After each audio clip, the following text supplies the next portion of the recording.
Right, welcome to this special analysis of Union Budget 2017. Remember, this was a budget with many expectations. It was also a somewhat difficult budget, coming as it did in the middle of demonetisation and then GST, two big bang events with the budget in the middle of them.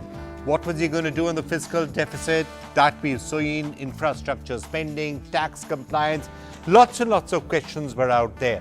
Also, there was perhaps an expectation that after the big bang of demonetisation, maybe this would be a somewhat calming budget, and that it certainly ended up being. The stock markets loved it.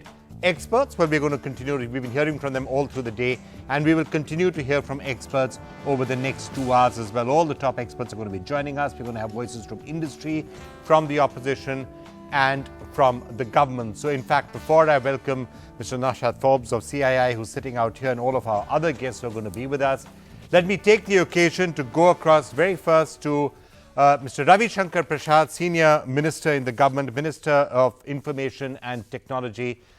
Mr. Prasad, thank you so much for being with us. I think I'm going to first start off by just trying to understand, and you've helped analyzing so many budgets. If you had to sum up what the sum and substance of this budget was, what it was that the government was trying to achieve, what would it be? I think the growth of India was at the center of this budget. And if you ask me to identify clear 3-4 factors for this growth story, as outlined in this budget, is first and foremost, obviously, is the farmer. Because the rural income, the rural development is going to really accelerate India's economy. And Vikram, I had occasion to handle earlier the communication ministry. And this e-commerce revolution which happened in India was powered by a rural aspiration. I put my postal department in the delivery of all the e-commerce goods. 10 lakh crore credit for the farmers, 1,87,000 crore for rural development infrastructure. But what is most significant, if you ask my view, is nearly 4 lakh crores for total infrastructure. Yeah. And nearly 2.4 lakh crore is only for transport sector, railways and others. I think these, if you see it in totality, are really empowered to push spending in the country. That's how I see as the first most important focus. The second thing which I would like to emphasize is the big digital push for the sake of economy of India. And as an IT minister, I am handling most of these. For the sake of your viewers, Vikram, let me tell you, the JAM Trinity you may have heard about. Yeah. India is home to 108 crore mobile phone, 11 crore Aadhaar. We linked this 26 crore accounts of Jan Dhan. We started delivering subsidies, only few of them, to the people directly. We saved close to 36,000 crores, which used to be pilfered by middlemen or fictitious claimant. Digital delivery is faster delivery. Digital governance is good governance. So this budget emphasizes in the wake of just only one line. Yeah, this budget gives a big push. And I think the most important that is the presumptive income of small companies shall be deemed to be 8 crores. But if you go for the digital payment and push, it will be 6% of tax, from 8% to 6%, 6 crores. I think these are important initiatives apart from the Aadhaar pay and other things. I think it is a very inclusive budget apart from the tax proposals and the tough message to those who are deviant with law and run away from the country. That's how I see it.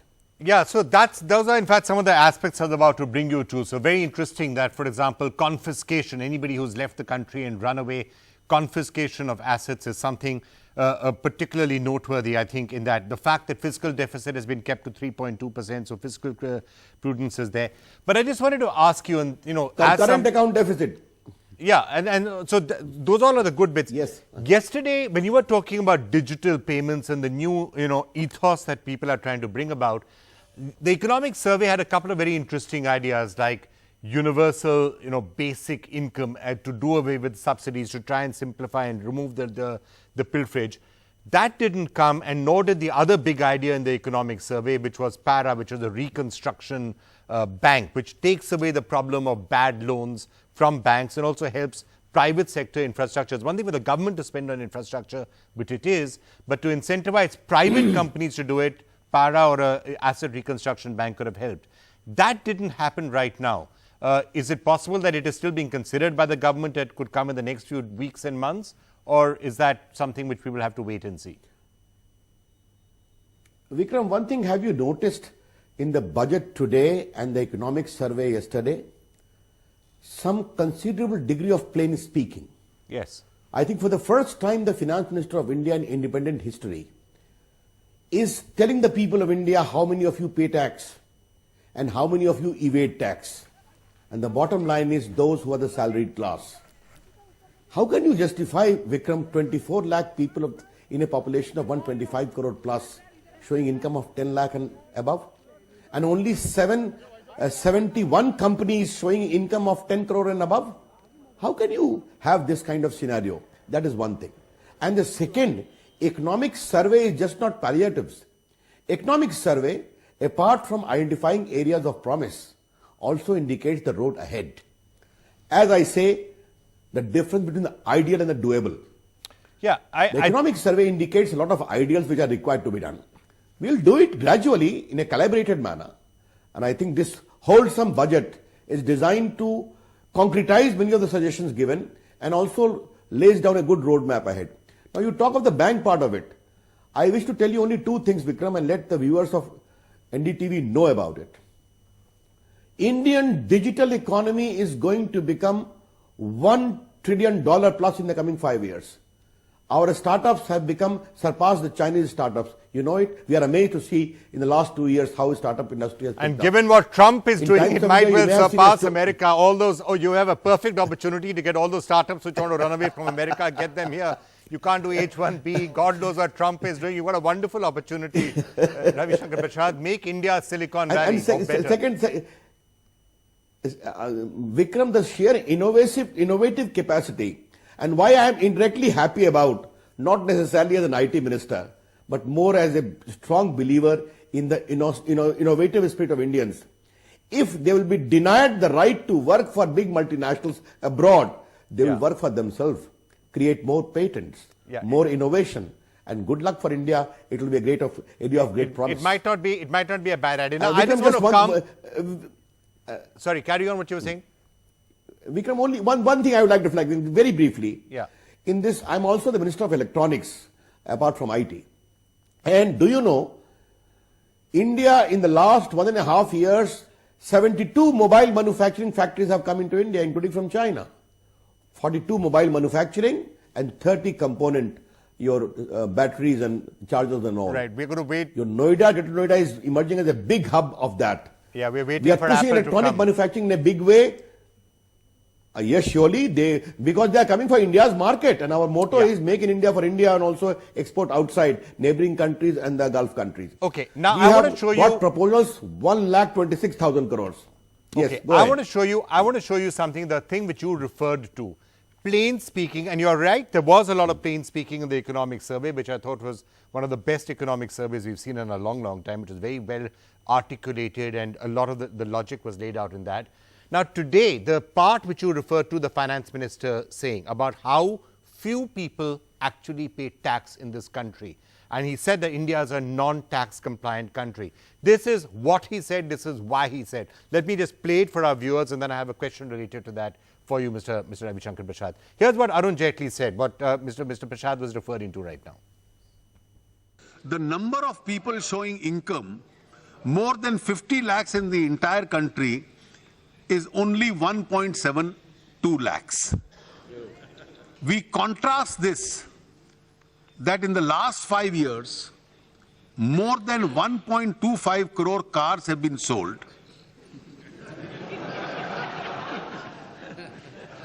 And the number of Indian citizens who traveled abroad, either for business or tourism, was 2 crores in the year 2015.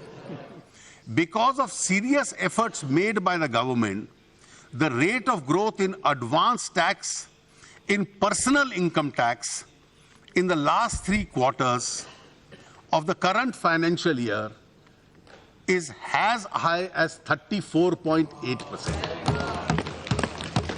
Madam, ये demonetisation का भी असर है कि personal income tax लोगों को ज्यादा disclose करना पड़ रहा है. 34.8% इंक्रीज इस देश के इतिहास में कभी नहीं हुआ. Let me come out of that a little early. Mr. Ravichankar Prasad, the question that I wanted to ask you, it is, the finance minister was right. These numbers are shocking. 24 lakh people are showing income above 10 lakh rupees. 1.7 lakh people are saying that they have an income above 50 lakh rupees. It is ridiculous. And frankly, I mean, he's had similar sort of numbers for companies. He's right. India is a non-tax compliant country. And the finance minister was also right in going on to add that it's because so many people are not paying their tax that the burden is coming entirely on those who are honest and who are paying their tax. So that's a good part. The question that I have is, having said all of this and said the right things about this, did the finance minister do enough then to reward honest taxpayers and to penalize those who are non-compliant? Because that's the logical next thrust of what he said. It's also the next logical step from demonetization. You should punish those who are not paying their tax, who are non-compliant. You should make it easy for people to be compliant in tax payments, and you should reward those who are paying tax. Whereas what the government seemed to have done today was increase the surcharge on some of those who are paying tax. First of all, I must clarify, reducing the slab from 10% to 5% is not a mean achievement for those who are tax compliant up to 5 lakhs. At that in level, your channel, yes, you're I right. had a fleeting glance in my off. I had a fleeting glance on your channel in the Shastri Bhavan while I was sitting there. I did not show it much. You are showing also the cascading effect of higher income also are going to become greatly benefited because of this, up to 10 lakhs also if they leverage the various exemption granted. That's the point number one. But the country has to grow, the tax net has to become wide. This has to be appreciated. And all the money which has come into the bank kitty post demonetization does not become white necessarily. And you are not reading that part of the budget speech where Honorable the Finance Minister has also stated how many have deposited from 2 lakh to 80 lakh in their bank account.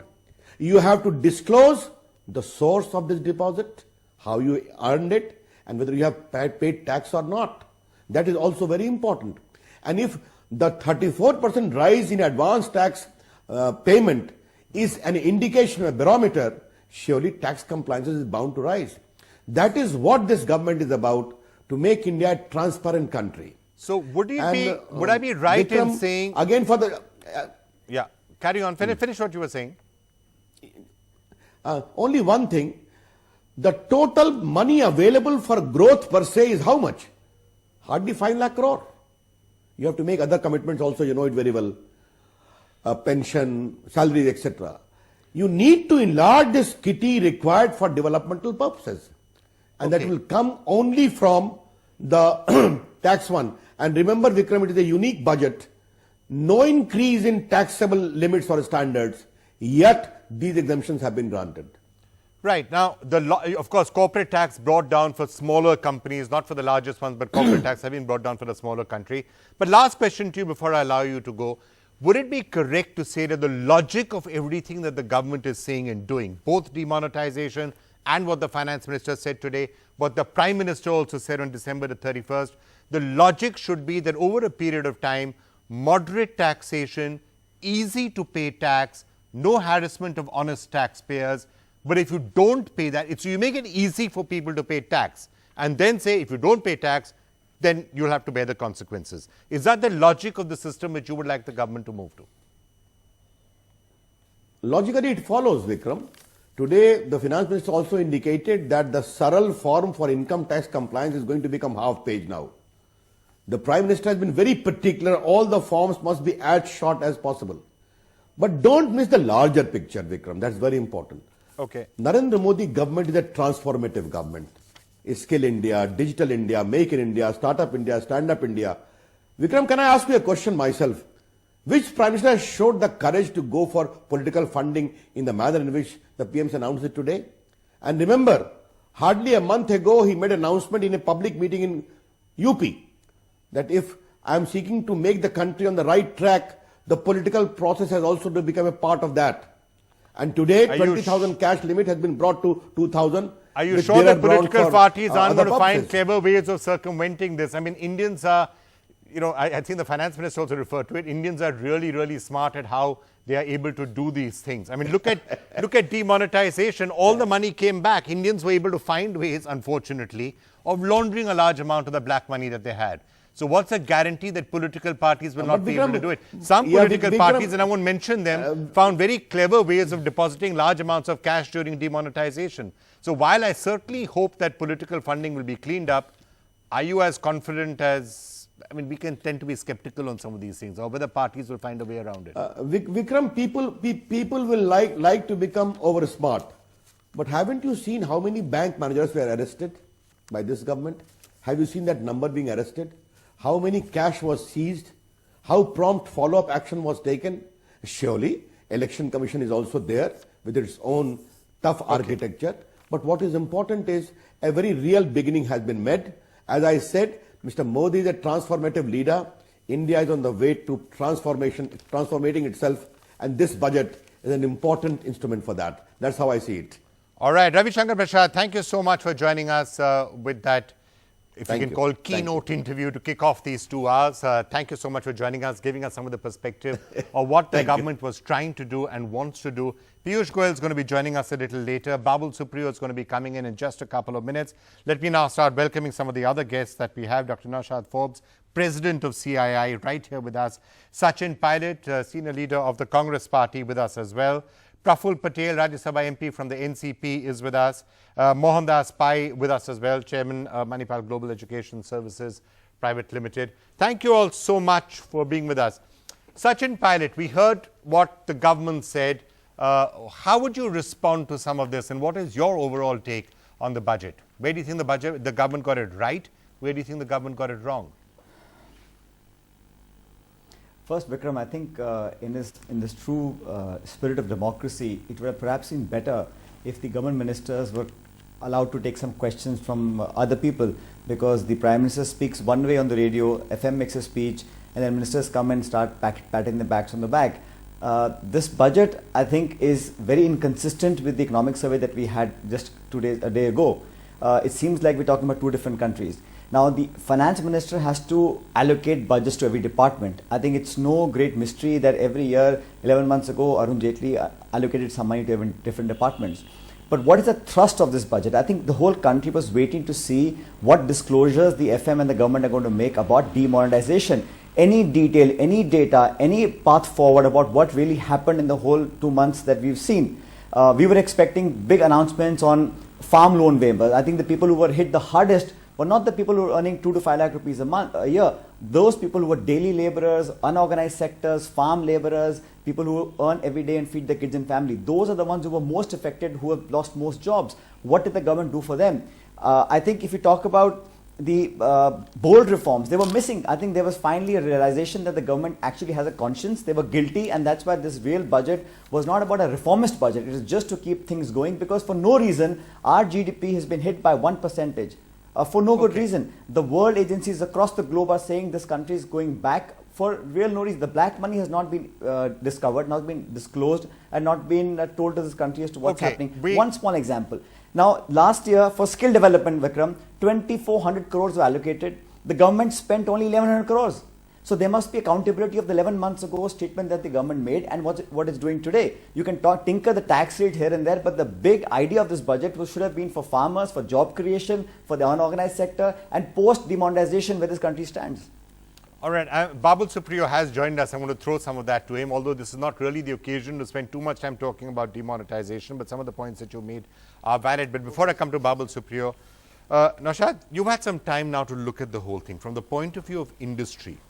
I can get that smaller companies may be quite happy actually with the fact that a very sharp cut, in fact, in corporate taxation, 5 percentage points, maybe they weren't expecting it. Larger ones would be less happy. How about the rest of it?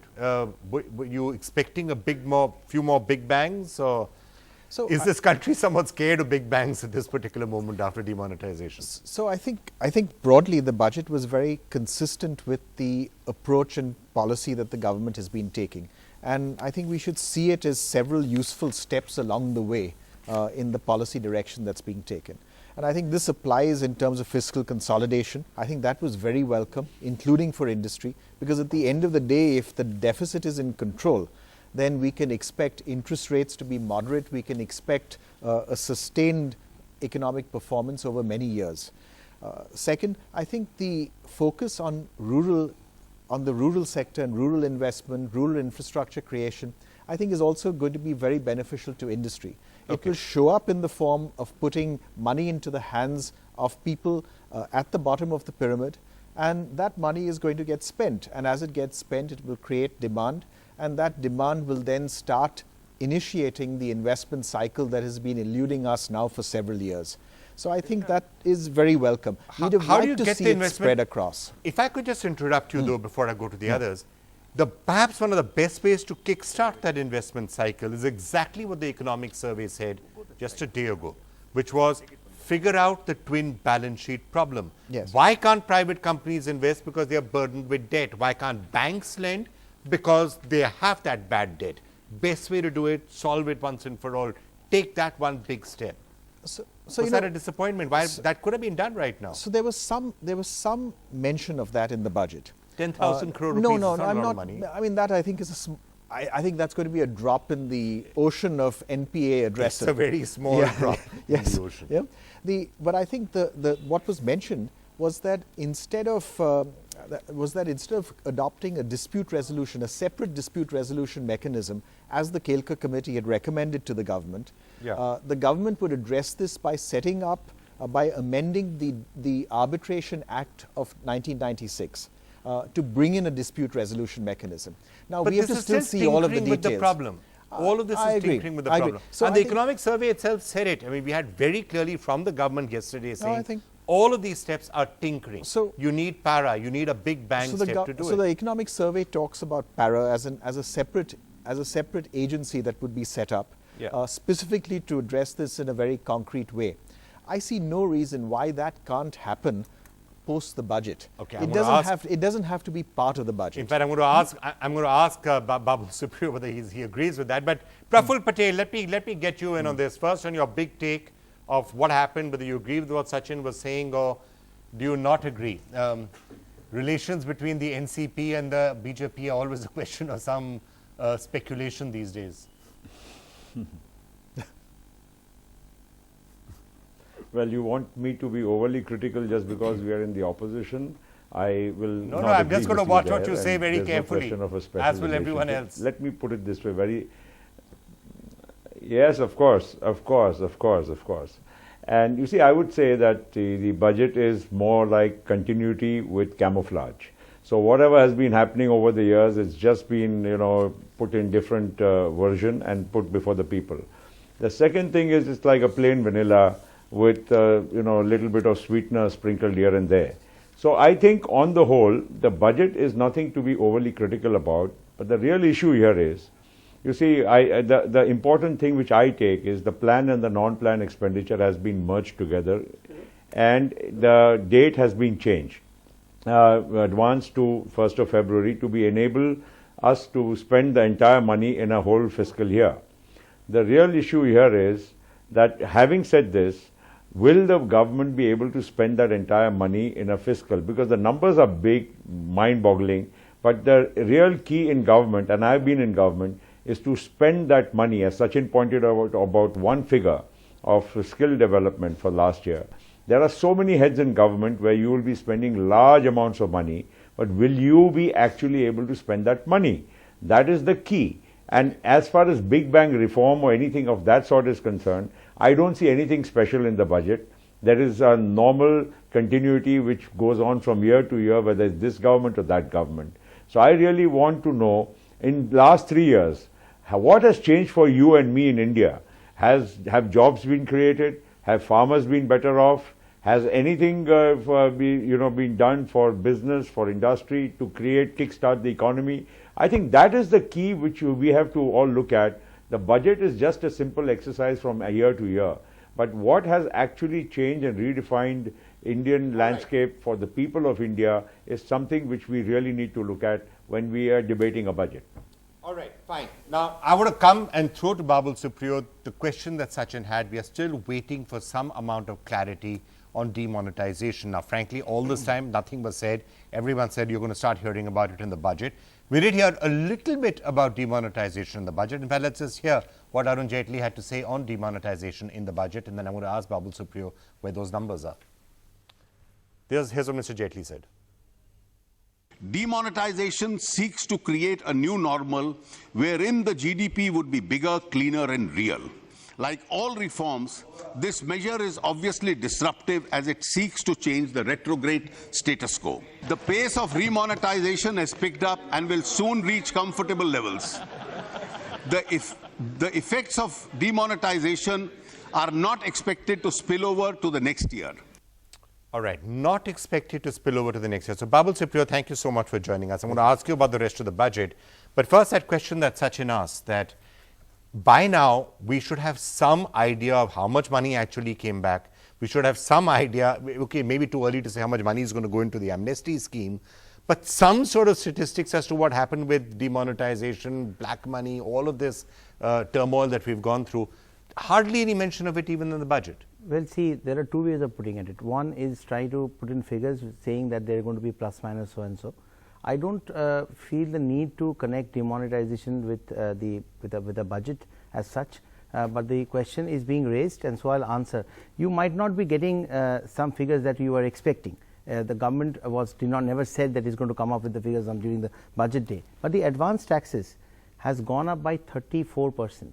Isn't that a great parameter to understand that people who were outside the taxing process are now putting their money back into the bank? The liquidity that has increased in the banks is actually driving the banks to lend out more money, which is bringing down the interest rates. Once you have, and at the same time cutting that from it, no matter how small the figures shows, once you show that it's only 12,500, but when you add up everything, if you see the number of the amount of benefits you can get out of interest deductions for loans, for interest on loans and all of that, if you're earning about 10 lakhs, you can get a deduction of about 4,40,000 rupees. So the effective taxable income becomes only 5,60,000. So you are paying about 18,500. What I'm saying is, when there is more money in the hands of the people, they can spend. That gets coupled with the banks taking a lower rate of interest. You see the real that addresses it is an internet budget. We are not trying to do. I think they should kind of applaud the government for not making it a political budget when there were 5 reasons to do so. Right. So not making it a political budget, rather a roadmap of what the government thinks about the let me actually throw that to Sachin and to Praful. Sachin, would you heard how he reacted, and he says this could have actually been a bit more of a political budget. After all, UP is coming up, Punjab is around the corner, Goa is around the corner, Uttarakhand, Manipur. It could have been a more political budget than it was. There could have been spending, fiscal deficit could have been kept at 3.5%, and there could have been lots of SOPs for poor and farmers and things like that. So how do you respond to what he said? I think the government was told very sternly by the Election Commission that they cannot make any promises in the budget that will affect the 5 states that are going to polls. However, I do want to make a point. I think I appreciate the fact that the government has done some movement in terms of reforming the political funding. So this reducing of cap of 2,000 rupees from 20,000 rupees in cash to political parties is a welcome step, but it must be coupled with other very strong measures that will actually eradicate the kind of black money that has been talked about in political circles. So that's one point where I think not just I, but almost all political parties will support this move. But to say that people are going to have less government, that's what Mr. Modi promised. There's now a more of inspectorage than ever before. People are not getting notices now; they're getting summons. So there's more power in the bureaucrats at the lower level who are kind of extracting money in the name of Jan Dhan account scrutiny and bank account details. I think the other fact that the finance minister mentioned, I think, is also misplaced, that the effects of demonetization won't come into the next year. It certainly will. I think the pushback from the economy is few months away. The kind of slowdown, the loss in demand, loss in consumption, loss in production is going to have lower wages, will have more layoffs, will have lower output. So that was what Mr. Praful Patel was saying. You've got to incentivize the economy, and there has to be one idea that kicks into the Indian manufacturing and service sector. Unfortunately, small SOPs of 2, 4, 5% are not going to make up for the big loss that we're going to face post demonetization.